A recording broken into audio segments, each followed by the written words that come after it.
I think the wonderful thing about this project is that it happened very, very organically. Neil and I obviously have worked together several times over the years. We just kind of realised that we love the same things musically. A beautiful melody, you know, nice kind of crunchy, rich harmony, and just that need for space and just that kind of calm that we can really get connected to with music. Collaborating with Ruth every time has been a great joy.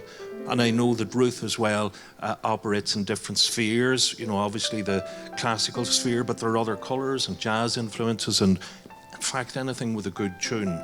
And on this album there are some of the finest melodies ever created. We call them trad airs or traditional tunes, but that's a bit of a misnomer because they were crafted by very talented composers and finely honed and tuned over successive generations, passed down in that oral tradition way. So traditional is a misnomer.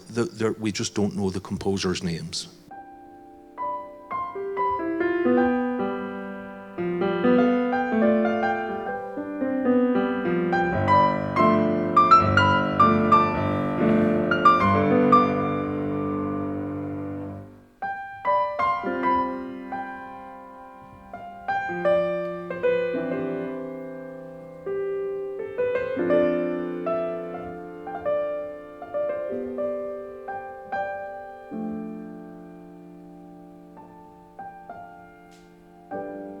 Part of it was writing the airs during lockdown when you were at home and you had that sense of space and no hurry and no rush about yourself.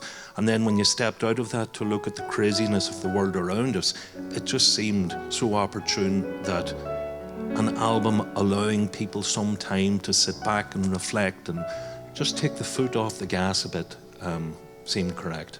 There's also that sort of shared depth, you know, of kind of there's so much story and life behind all of these song airs, and whether that's, you know, the story itself, the poem that it comes from, or, you know, how Neil himself heard the song for the first time, you know, and there was always a story that it just helped me get into the right mood for playing it. So recording has never been so enjoyable, because recording music is difficult.